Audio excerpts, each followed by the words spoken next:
Oh, you got your t-shirt on even. You are ready to rumble this time. Yeah. So I'd like to say good morning and good evening to Bonita, the beautiful Bonita Capuano, who is on the other side of the world in Australia. For those who don't know me, my name is Fayez Mukarem. I am the Lebanese ambassador for One Small Town, which is this incredible movement that is going on around the world. It is. It's so amazing. And it's really just taken off in the last few months, hasn't it? It's gone from like a movement, but it's just skyrocketed. We need to send a lot of love to the founder, Michael Tillinger, who is a South African scientist and geologist and writer who started a movement called Ubuntu, which is I am because we are, unity within community. From that, the school of One Small Town was born, which is an economic model based on collaboration, co-ownership, working with Mother Nature, and being able to thrive as an economy. We have successfully activated the One Small Towns in more than 40 countries. We have more than 40 ambassadors.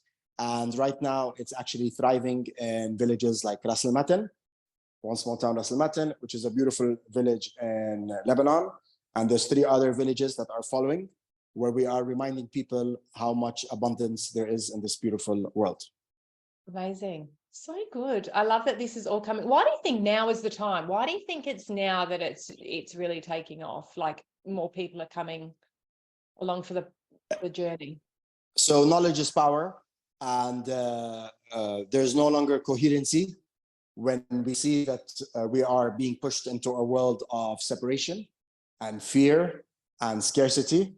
And then we realize, but wait a second, why are people dying from hunger when we can just, throw seeds in the ground and plant food? I mean, for people who don't know how the farming process works, one potato that just needs a little bit of sand and a little bit of fertilizer.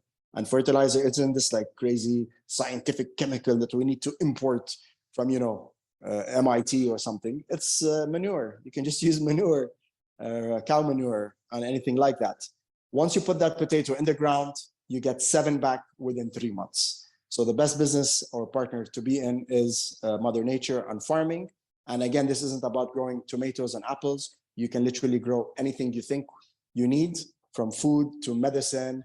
I gave an example in our last interview that hemp was used by Henry Ford, who owned the Ford company, to actually create a car made from hemp, a truck. And he powered the truck from hemp oil. For those who don't understand how generators work, when they started the whole generator industry, it was never about crude oil or petrol. It was literally about vegetable oil and peanut oil to power those generators. Hence, you understand that there's something called biofuel going on, where we use corn, where we use algae, as a biofuel. So when we realize that there's an agenda being pushed, and then we know that there's a solution, and we're all coming together as one soul, one mind, sharing information, we realize that there is a solution to our situation. And again, we're not here to fight anyone. We're here to create an alternative system, and we have already won. We know the game. It's a game of chess. We are at checkmate. Excited to see what happens as this unfolds for One Small Town and more places just pop up around the world. I actually want to talk about the concept of One Small Town, how it relates to education and the kids, about how what schooling's going to look like in the future. What's One Small Town's philosophies around school or education for kids? So we have a lot of slogans that we have created over the years. One of them is we are using the tools of enslavement as tools of liberation, which is why, we're all for money and supplying our villages with excess money and abundance for them to thrive, until they get to a situation where, why do we need money if, we have a Lamborghini factory and all the food I need is here. And if I want a Louis Vuitton handbag, I'll just get it imported. Other slogans are things like money does nothing, people do everything. And then my favorite is education, not indoctrination. And I'm actually an expert when it comes to what's going on in the education business for several reasons. One of them is I actually come from a family that owns schools. We have a successful school in England, in London, called the International School of London. We also have another one in Qatar, the thriving, beautiful economy of Qatar, where the World Cup just took place. And both schools are very famous in two distinct things. One is called the IB program, which is a program offered to children or students before they go to university. And then the other thing is forest school, which is a very important thing. I actually studied in that school in London from the age of 8 till 18 or 17. And now my daughter, Thea, who's a 4-year-old, also studies in that school. Now, what's amazing about the forest school is that it allows you to work with Mother Nature, to do self-assessment, risk assessment, to engage in the natural world. So these programs are important and they have been successful. So implementing new programs isn't a very complicated thing. And once it does work, it can easily be copied around the world.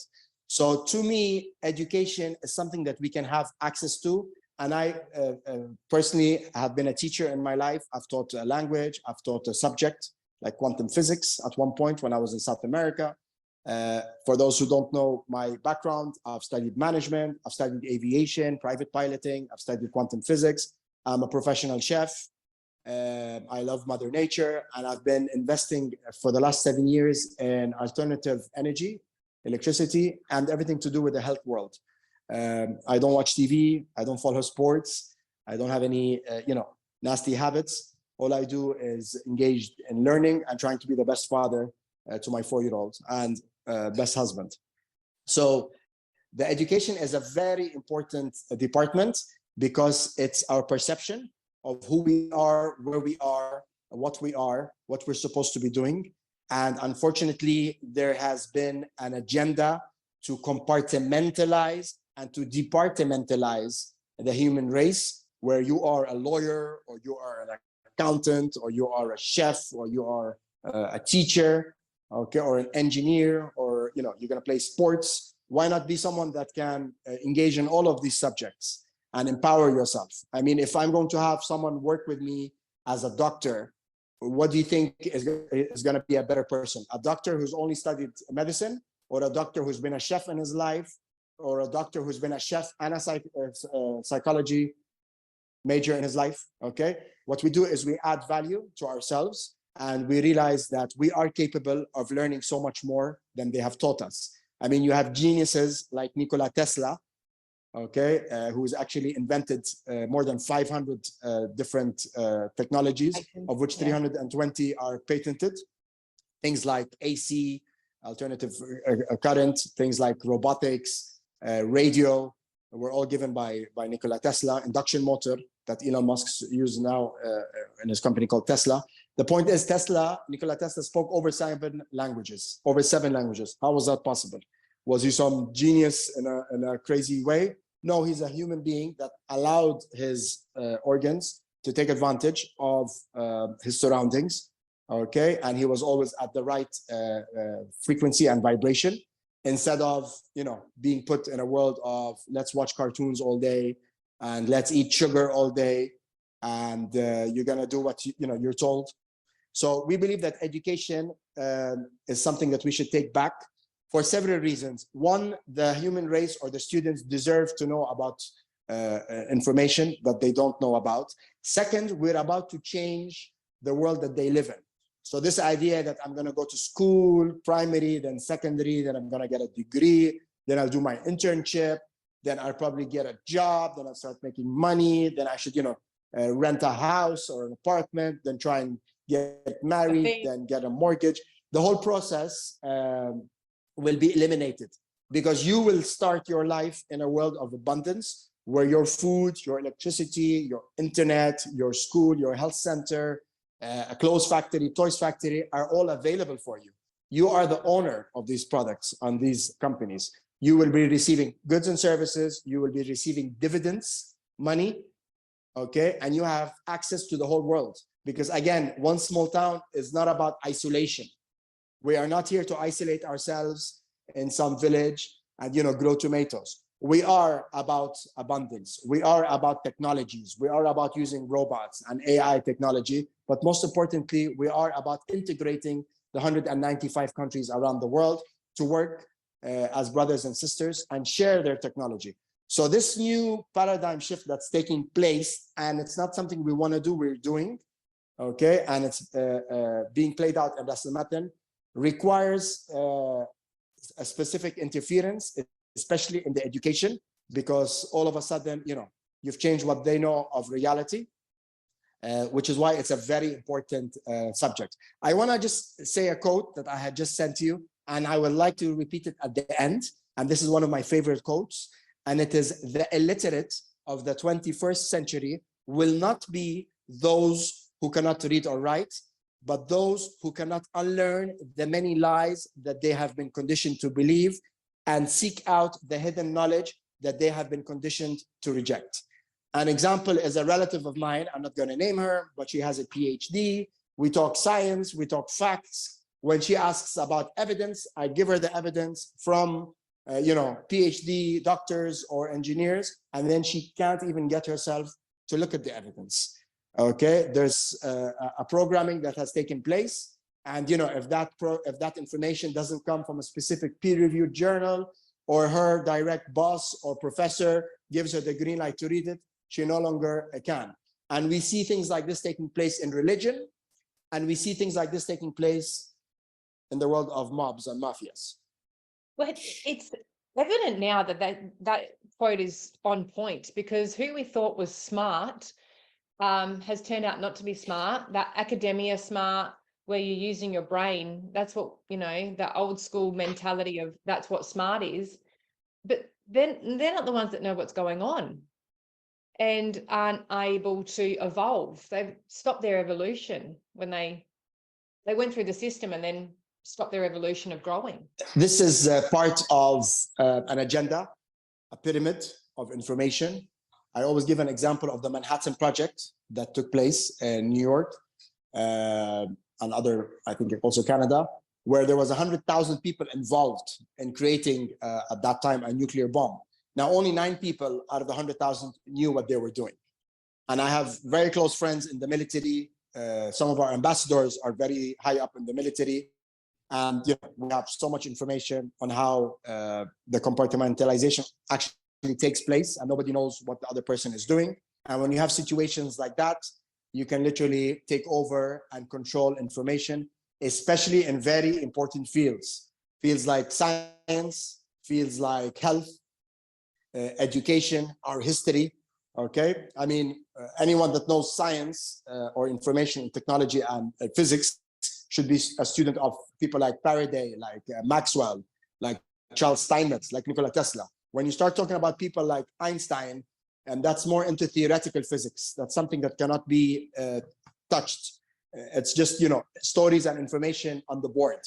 And that is something we should always be very careful of. The same thing in the world of health. I don't want to go into the world of, COVID and conspiracies with you and stuff like that, but it was very obvious what happened. Forget about Fayez or Bonita. Let's talk about people like Dolores Cahill, who has a PhD in immunology, a virology expert who has patents in her name. She came up with information and she was censored. Since when is there censorship in science? So these are very delicate situations. And then, you look down the rabbit hole, and then you realize that companies like Pfizer have paid $7 billion in lawsuits because in a court of law, there was evidence to prove that there was foul play. And these are the times that they were caught. So this is information that we really need to dissect. And when we talk about knowledge, it needs to be always proven, experimentally, observably, repeatably. And the last example of COVID is Kerry Mullis, who's a Nobel Prize winner, who invented the PCR test, told the whole world that this PCR test cannot be used to detect diseases. You know what I mean? Who died 4 months before the whole COVID took place. So in our world of one small town, we're not going to allow some email to instruct me or to give me information or to wait for the New World Orders, United Nations or World Health Organization to tell me, what to do or what science I'm supposed to follow. I want to see it for myself. I want to look at the electron microscope. I want to see the PCR tests. Okay. I want to do the scanning. Okay. I know that quantum physics is beautiful. So let's explore it. Okay. I want to take the kids and invite them to understand, what this air is, the oxygen and the nitrogen, how the soil works, what the sun really is, the beautiful portal that's giving us carbon, hydrogen, and oxygen, what our bodies are capable of doing, okay? Why natural immunity is so much, better than injecting yourself or living, next to a pharmacy. So this is all information that we need to give. Most importantly, our children, our students need to learn to be happy. Okay, horses are happy. You don't find a horse that's depressed one day or upset because the other horse, spoke about him, or his self-esteem drops, or there's abuse on that level that we are, the mental abuse. Okay, and especially in the first 7 years, there's a Masonic saying that says, give us your kids for the first 7 years and then do what you please with them, because that's when all the programming takes place. So if we get them young, and what's amazing about our education model that we are implementing in Lebanon as a blueprint so that it can be replicated around the world, is that we're creating a curriculum. When does education start for a child? When do you think it starts? Well, when do they get sent to school? They get sent to school when they're 5. So education starts when the mother is pregnant. That's when it starts. Of course. I'm Okay. saying when do they do it here? Yeah. Well, even preconception, isn't it? It's the preconception about how the mother's body is before she even tries to conceive, and the health and all of that is huge. And even actually going to that, Fayez, I have this conversation about even parents being more consciously making the decision to have children versus having them because that's what we do. I think there's a big piece that we can educate adults of. Why are you choosing to have a child? Do you plan on being around for that child versus putting it into a school, and getting taken care of by a school? So there's a lot pre-stuff. Would you agree? I always joked about 2 things. I mean, I once went to a wedding with my wife in Lebanon. We were here on a summer holiday. So they are the owners of Pepsi. I shouldn't maybe of Nigeria. The point is, a couple of $1 million spent on that wedding. 6 months later, the couple divorced. Okay, we should allow couples to live together for a couple of years. If they maintain that amazing relationship, they should throw that amazing wedding. When it comes to children, I think we should really understand the importance, the responsibility, the gratitude of having a child. Maybe we should start giving licenses. Obviously, one small town will move all of that away, because once the unit is restored, a mother understands this amazing blessing.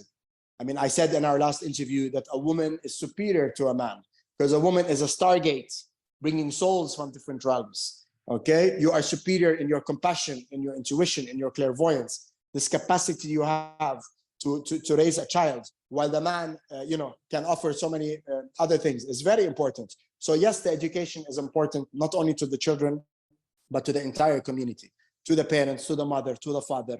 Again, when the unit is not broken, everything changes. What's happening these days is the mother and the father have to work. Both of them are leaving the house. Okay, the woman started working, which was amazing for the New World Order, because they started receiving a lot of tax. They were able to separate the parents. They were able to access the kids, okay, cause more corruption.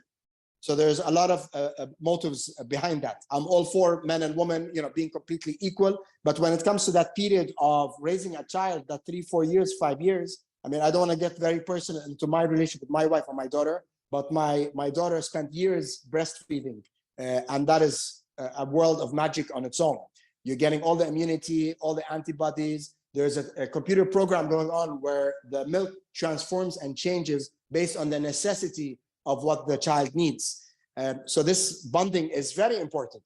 Instead of, within a couple of months, no more breastfeeding, now we're going to give her cow milk, okay, which has protein. However, it's nothing compared to what a mother's milk does, especially with the programming that doesn't take place. Hence why you have a lot of autism, you have a lot of allergies, you have a lot of, hormonal issues going on.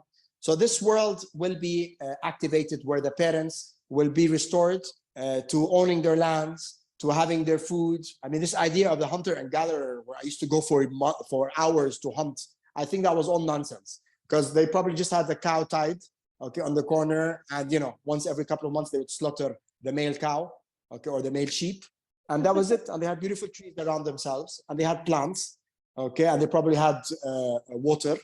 okay, boreholes.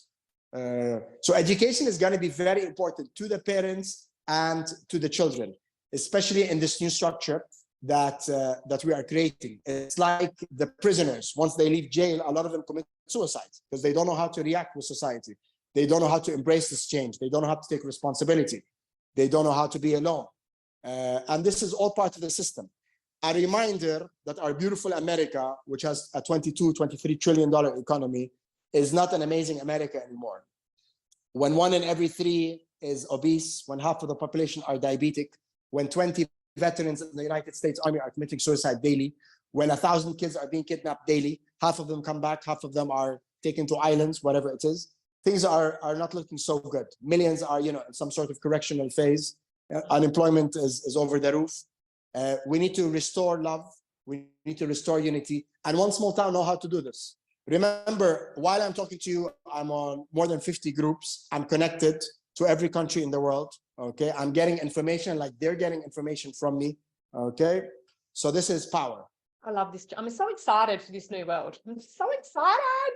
How does One Small Town, can you just walk me through a bit of an overview of what this is? Is it a school? Is it, because my vision is that the family and the community take precipice over the child's experiences, and there's more experiences for the kids versus a curriculum and having to learn a subject. So how does One Small Town see children being nurtured? So again, Michael Tillinger always says that sound has light and light has a sound. Yeah. It's very important to maintain the right vibration, okay, in the school, and it has to have a steady frequency. Now, remember, not all children are the same. There's no such thing as one size fits all. This has to be an experience where they're growing. I love the idea that, a child is looking at a cobra, and then you start talking about the skin quality, the biology of the cobra. You can give a little bit of maths about the cobra, a history about the cobra. So you're embracing the love that the child has for something specific, and you're allowing different topics and subjects to be explored. Are we going to have a physical, tangible infrastructure for the school? Definitely. Is it going to be theoretical and bored? Negative. We will allow the child to experience a fire where they will get a hose and put the fire off with the water, okay, while they're wearing, the right uniforms. And then end of the experience, after, he's full of excitement and positive energy, we will discuss thermodynamics and pressures and the type of water that was used and why it was important to use that specific uniform, the helmet, the distance. So we will, first of all, allow them to enjoy what they are doing. We will make the experience an unforgettable one. And then we will engage in the theoretical part, okay, so that it is part of their program. And that was the topic of the day, fire and how to deal with fire. And this is how we will be dealing with all the different subjects. Now, we will be creating sets, just like a movie set, okay? So if there are, learning about biology or acidity, why not, show them the real acidity that exists in their mouths or on their bodies, and how it connects to a specific organ like a meat, and then how it breaks it up and decomposes it, example. So it's all going to be a fun journey where they will be constantly in a fun fair. They will be in like an amazing movie set where they will have all sorts of toys, and they will be required to learn about all these toys. At a very young age, you can give them a plastic knife and allow them to cut fake carrots. But by the time they're 5 and they're 6, they should be cutting the carrot perfectly. Example. I always give an example of my sister's children who are in the American system in Lebanon learning, versus and their ages from 8 till 20, versus the local goat herder, okay, who works with us, who has his daughter who's 5 years old. That 5-year-old knows so much more than my sister's kids, because she's constantly learning from her dad. She's working with animals and nature and electricity and diesel and cars. She even knows how to ride a bike, a motorbike. So it is very important for our children to be engaged constantly, and that requires a couple of important points. One of them is the type of set we have. Second, the methodology in which we teach. In our previous interview, you asked me about how am I attracting the right people.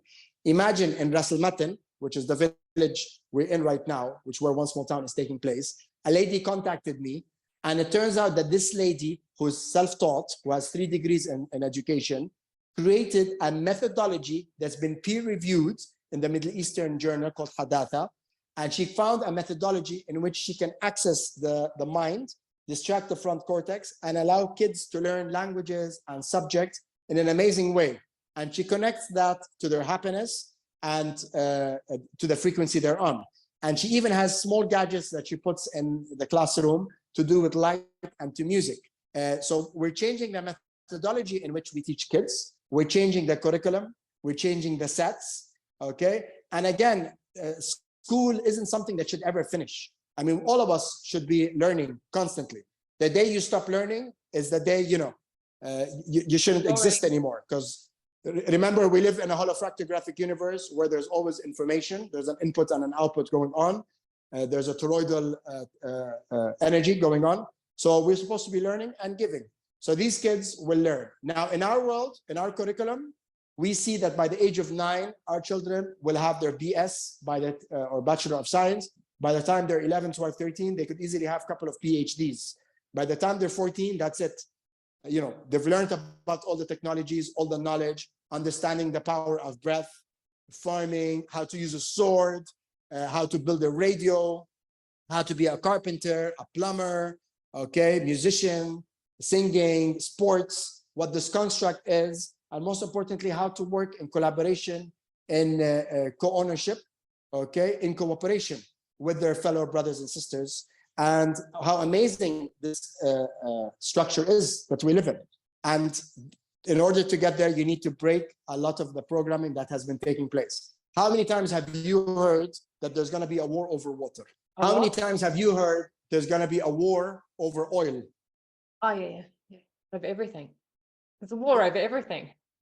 But there's abundance of oil. I love it. There's abundance of water. Yeah. So we need to change the information. Tell me, because you're mentioning PhDs and kind of, do you still feel we're going to go that direction? Like we're going to need a certificate or a certification? I get these questions all the time from parents I'm speaking to about, we're going to a place where it's all experience. You don't need to necessarily pass tests or have these. Do you still see us using these PhDs and kind of things to be certified? It's basically the level you are on, the growth. So it's like when you're playing, Super Mario or Nintendo, it takes you into different levels. What level are you on? Okay, what level are you on? And again, because you're exploring so many different subjects, you don't have to, be on all the top levels immediately. This could be a process of 5 years, 10 years, 15 years. So we're actually exploring that, because the way we see it is we're not only changing the education on a primary level, but we're going to change it on a secondary level. We have an amazing team, by the way, of 15 intellectuals, all part of the education team of Lebanon. Some are in the States, some are in England, some are in parts of Asia, and most of them are here in Lebanon, where we're working on developing this curriculum. Because once we get it achieved, we want to implement it and transform what schools around the world are actually teaching and how they're teaching. I love it. I'm all in. This is what I want to create too. So this is it sounds so good when you hear it and we're all coming together. It's almost flipping the script, isn't it? The way that it's done now with the schooling system, and that people think it's weird to look after your own children and to let them experience life. What do you say to those parents that are kind of sitting on the fence going, I know school's not great and I don't really want to send my child, but I'm still going to send them. How can we move into this new world? Like, what do you say to the parents that are sitting on the fence? Homeschooling is a scientific fact that kids are much more smarter, okay, and they're happier to an extent. Now, again, you can't have homeschooling going on while there's, sexual abuse or drug abuse or alcoholic abuse or constant distress. So there's no such thing as a one model. The idea that we send our kids to school is not only about education, but for them to have a social life, to enjoy themselves, and to give ourselves time to do other things. Now, we really need to understand the importance of being there for our children. I mean, The average age is supposed to be anywhere between 80 to 100. We obviously live much more than that if we really take care of ourselves. But you're only required to give 10% of that or 15% of that time to your children. So engage in them and enjoy them and embrace them. Now, it's not only about a comparison where, okay, our new education system is going to be much better, or the current education system, should be better than homeschooling because of the social benefits. It's about putting our kids in danger. So right now, if you have your children in public schooling, most of us know that there's also an agenda that's created where they are constantly being separated, the whole masks thing, the whole medical interventions that are being forced on us, the sexual question that's being played out. Okay, I'm all for freedom and independence and diversity, but don't force children on specific subjects and allow this conversation to take place naturally without hormone intervention and medical intervention and all that stuff. So it's actually a danger to keep your kids right now in the public school. Now, obviously, each country has its different criteria and different laws. London, England is, to me, ahead of the world in terms of history and technology. Why do our laws completely differ than those from Australia and Canada? Why did the whole COVID nonsense, shut down immediately, or the laws? So we need to really understand, are we putting our children in a danger? If we are, get those kids out of public schools, put them in a private one, or put them in homeschooling until one small town starts in a village close or near to you and allows your children to participate in this incredible new change that we're doing. So do you think, my understanding is it doesn't matter if it's private school or public school, they're the same. It's the same. Do you differentiate between the private and the public? In my case, yes. Again, because we know what's going on in our private school in London. We know who the teachers are, what their program is. We're very strict in specific policies. My wife, remember, is a doctor. She's also a holistic nutritionist. She's part of the UK Medical Freedom Alliance of England that have fought the government in a court of law and proven, all the science. She's very, very tough, and she's a super mom. So she's always in contact with the school and the board, and sending emails and making sure nobody's messing with our daughter. I think it's much more easier to do that in a private school versus a government public one that has a much different or wider range of students and usually a bigger agenda. And it's much more difficult to access the teachers versus a private one. Now, again, you really need to just supervise what's going on. Understand the different scenarios that could take place. I mean, it's like, when you talk about being healthy, what is health? It's a huge topic. You could be eating healthy, but you're using the wrong detergents for your clothes, or you're constantly around specific paint that's toxicating your body, or maybe stress is destroying you, or a specific tea that you're putting sugar in every day. So it's a very, very big topic. So preventing problems or situations for our children is something you should get involved in, and you should understand what the world we are living in is, and be able to make sure you supply the best life your children deserve to be in. Beautiful. And so being I want to talk about that actually. What are you and your wife doing to be an advocate for your child? Like, now that your child is in school, what kind of things can parents do if they have chosen, or they are sending their kids to school at the moment? What would some tips you would give to be there for your child? Like, have conversations with the teachers. What are you suggesting? First of all, you need to have conversations with your child. A 4-year-old. I found out at when my daughter was just 5 months old, or even less, that she's actually communicating all the time. There was a doctor on Oprah Winfrey that spoke about the different cries. So I always took her as an adult that's trying to express themselves, but didn't have the memory or understanding on how to use her mouth or her hands and all that stuff. I never took her as this person that that doesn't have a brain. It's important for your child, first of all, to understand the difference between eating unnecessary bread, to the wrong sugars, to not taking care of her body, to engaging in the wrong exercise or putting herself in danger. Okay, it's important for her to understand as much as you can, train her in understanding what's right and what's wrong. Now, in terms of the school, it's not some, you know, Alcatraz jail that's miles away.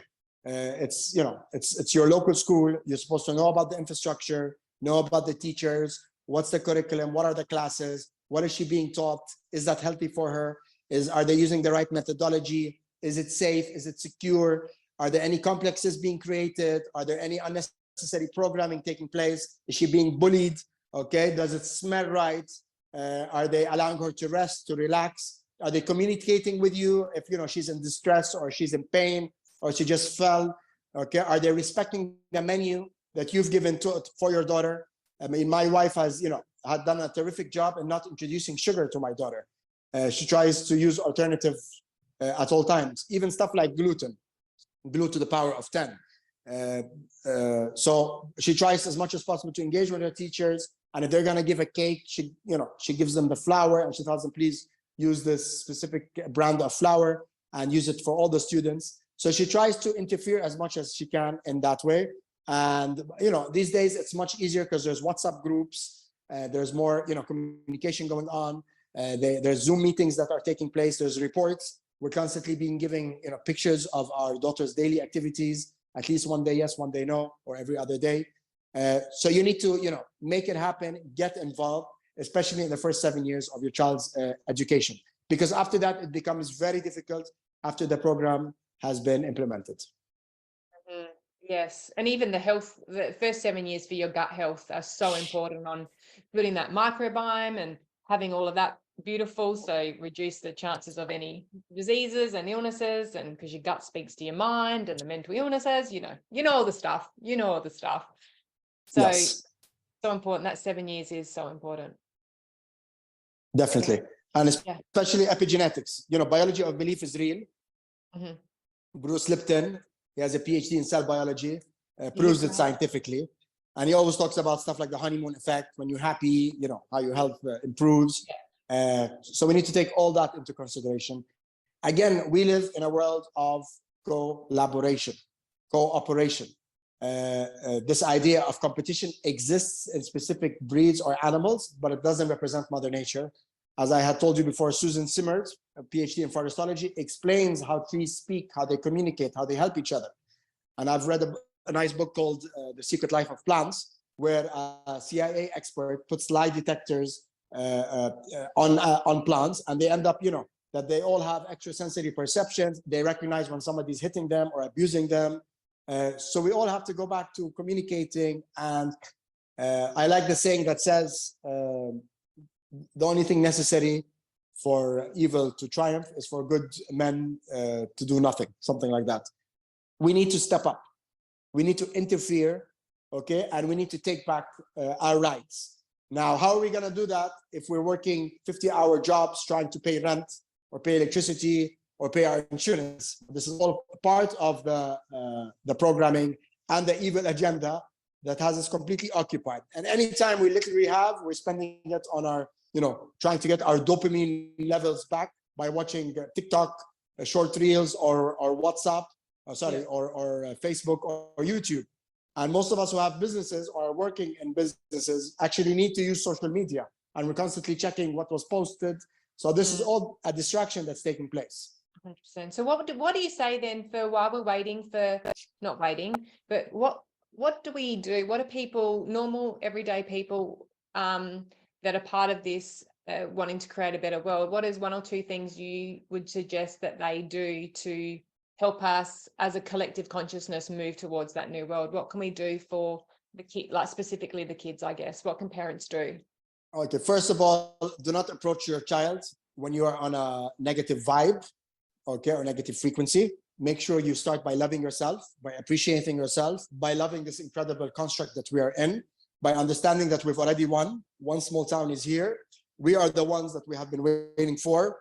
Jesus, Muhammad, Buddha, God, Chi, Prana, nobody's coming for you. It's you. You are the one that's going to take the right decisions, okay? Energy in motion, your emotions, your thoughts, okay? We are gonna be taking the right steps into creating this real world that we deserve to live in, and it's happening. So you've already won. Now, what you need to do is be patient, love yourself, okay? Approach your child, be there for your child, hug your child, love your child, okay? And understand that they need parents to give them love, to appreciate them, not to judge them, okay? And make sure their temple is clean, okay? Now try, putting some chocolate sugar in your engine of a car, okay? I assure you it will stop.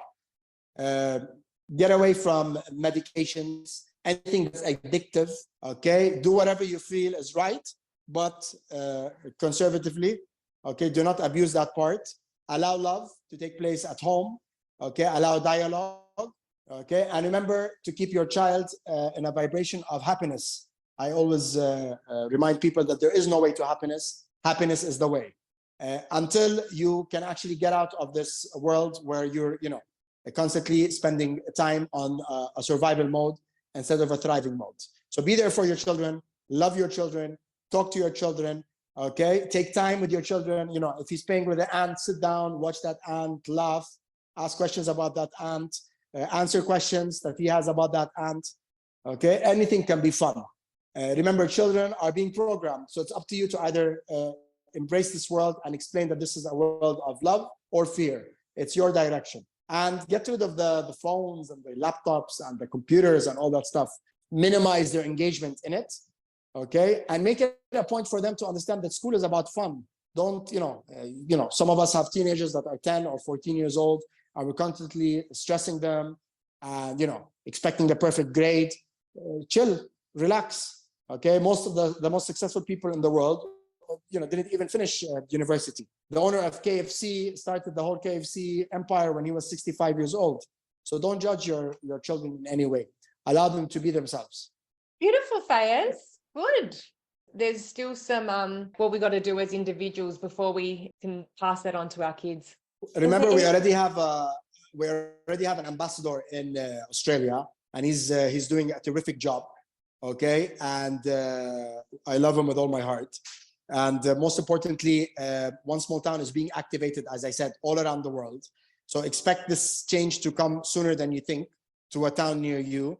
And with the power of the online world, we're going to be able to supply this information online in terms of courses, in terms of curriculums, in terms of certifications, whatever you want to call it. And please contact us. We're not some United Nations world where, we have secretaries and we get back to you with emails or automated responses. We are human beings. We are the brothers and sisters. We are your tribe. So just call us and contact us. On our website, onesmalltown.org, you will see a list of all the ambassadors. And on that, you will find Mr. Mark Burden, who is an amazing man, who is from Australia. I don't know if it's Adelaide or Sydney. And you can contact him and get involved. And you can become a patriot. You can purchase our One Small tokens again, which is our community token, backed by sweat equity, backed by our tangible assets and investments that we're doing. This is real money, and you can support us in that way, because the funds are going to be distributed to all the offices around the world, and then to all the different investments that we're doing. And obviously, we know what you need. We know that the human being needs clean air, water, food, preventive medicine, education, houses. So we are going to be supplying all our villages with the basic essentials. And most importantly, we are sharing our inventories. So even if, Adelaide doesn't produce honey, we will be, exporting honey to Adelaide. Although, anything can be farmed. Yeah, it's going back to creating it yourself instead of trying to get it from somewhere else. So much fun in being a beekeeper. Oh, such a beautiful world. Yeah, I'm excited about creating this whole new world for these kids, because the school system right now is just like, it's so hard to watch. Like, now that we understand what's going on and we've been through it, it's just, to just see them just losing their spark and their spirit. Those schools are set up to just completely disseminate them. Again, it's very difficult. I can talk all I want about me and my family, but 80% of, specific family members are completely programmed, completely brainwashed. And this is why we're going to end the conversation repeating the quote. whenever you feel like. I still have a lot of time. And they are the illiterate ones. So we really need to take our time in breaking, that rock and then remolding it. Okay, and it's very important. Yeah, go ahead. I completely agree.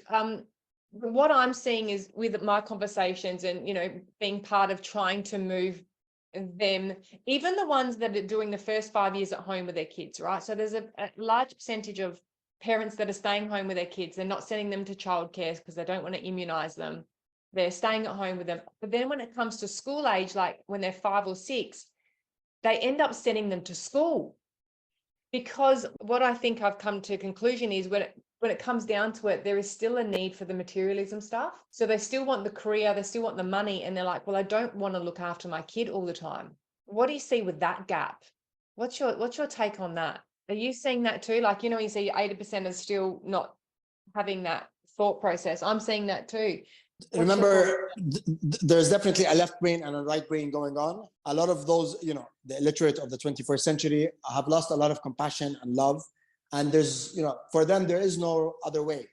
We need to address it completely. Again, I can't tell you that you're independent and you're going to be self-sustainable and force you to still get medicine from, the World Health Organization. Independence means independence. So these children really need to see the amazing development and the progress and the big advantage of this new economy or new village or new setup that we have created, which is why we're taking everything in consideration. I mean, part of what we're doing, an amazing movement right now in Ras Al Khaimah, One Small Town, is the creative world, where we're inviting musicians and actors and singers. In our academy, which is sponsored by the sale of our beautiful NFTs and our gallery, we're teaching robotics and we're teaching blockchain technology and beekeeping and everything, because kids need to be happy. Adults need to be happy. In terms of let them look after themselves, definitely. But that's the idea of independence, that a child realizes that I can access food from my farm, that I can access clothes, that I can access toys, that I can travel around the world now that I'm part of this One Small Town community. Now, when you're giving those parents this alternative system, why would they ever push them or force their children to go back to school or, or universities that we know of? So I think that, that's the answer. Now, in the meantime, this isn't for everybody. I mean, to actually get to a point where you can say that, I'm an earthling, okay, and I have England in my heart, and Nigeria, and Venezuela, and New York, and Lebanon, and I see all the continents as, my brothers. It's not everyone can say that. I 25 years ago, I was living in ego, not in eco. It was about me, not we. So I went through my natural process of growing and, being enlightened. And I always give the example of Greg Brayton, where he says that you need to go from being someone to no one to everyone. Okay, so it's a natural process. Now, parents or humans in general, they like to be given different options, and they like to be shown the way. And this is what One Small Town is going to be about. Once you see the superiority of being in this alternative system, no one's going to say no. No one's going to resist it or reject it. On the contrary, it will be embraced. Okay, and we're not going to have an issue there. Okay, all right. So is that it's really that they don't feel like they can step away from work because they don't feel like they can sustain a lifestyle that they really want, because they're not supported in all the different facets that life involves. And One Small Town will counter that. Yes, correct. Exactly. Plus give the opportunity, to travel around the world. I mean, for me to actually stay right now in a village and, engage in, yesterday I was on a farm for 4 hours alone, taking measurements, because I'm so at peace. I'm so relaxed. I've lived New York. I've lived Miami. I've, lived London. I've been Europe. I lived Africa. I lived South. I've experienced life. Like now I'm so grounded. Okay. Now, when you're young, you don't have that grounding. Okay. Because you still want to travel and you still want to engage. My niece just went to New York and came back. She came back as a different person, just a much happier person. So we want our One Small Town members to travel all around the world. And now that we have, villages all around the world, it's going to be so easy in terms of traveling, the tourism, the costs, the experience, the love. Okay. They're always going to be constantly pumped, and they're going to be learning languages and cultures. And most importantly, allowing themselves to remain on a frequency of love, which is the best, most important language of all. Of course. I just hope it is the majority. When you said like you can't see everyone doing it, I'm like, no, everyone has to live this way. It's the only way we're going to be able to sustain. That's how I see the new world. We'll all be living this way. There'll be no other way left. Look, all of us want to be happy. All of us want to be at peace. Okay, at least 90% of it. Now, 80% don't know that there's an alternative system. They don't know about the way. So it's our job to make it happen and then to market it. Okay, we want the Kim Kardashian reality show showing how our lives have changed, and that's what's going to happen. And then the domino effect will take place, and everybody will join. Now, who will be resisting the 0.1%? They're not even the 1%, who are the top of the pyramid, who will resist and will reject and will try to fight. Which is why we don't want to fight them. Okay, we forgive them, we love them, we understand that they were in a gridlock, they suffered. They're part of this evil agenda. Okay, we're just going to ignore them and create this new system, alternative system. But there will be a little bit of resistance. Okay, we need to forgive. We need to be the bigger, father or brother or mother, and see them as a bunch of kids. Not all of them have their brains, and move forward. Bring it on! I say, I am ready. I'm ready. I think this is going to be a continuous conversation. We'll definitely have more interviews, and hopefully you will also be interviewing other ambassadors at some point. We've won. Okay, get involved with One Small Town, participate, help where you can, understand that you are part of this incredible universe. There's no reason to be upset or sad or fearful. Okay. The quote is, the illiterate of the 21st century will not be those who cannot read or write, okay, but those who cannot unlearn the many lies that they have been conditioned to believe and seek out the hidden knowledge that they have been conditioned to reject. Okay, so beware of those, okay, and start learning and start unlearning. And again, I thank you for your beautiful work. I thank all the One Small Town members, the ambassadors. Follow us on our Facebook pages, okay? One Small Town Lebanon, One Small Town UK, One Small Town Canada, One Small Town Australia, and go to our website, onesmalltown.org, and be the change you wish to see in this world. Yes, thank you for bringing all of this into our vision, into our reality, because it's people like you that are really making this happen and just living it now. We can't wait for anything. Like you said, we're not waiting for anything. You're just doing it and making it happen. And we need more people like that doing that. So thank you for doing that and giving us and showing us the way and showing people the way and what they can do and giving us hope and faith. And I'm just so excited. The cake's being baked, so take your time, enjoy it, because you're about to eat something delicious. And remember, when you're planting, it's all about the intention. Put that seed, cover it, and allow the beautiful sun and the rainwater to do its magic.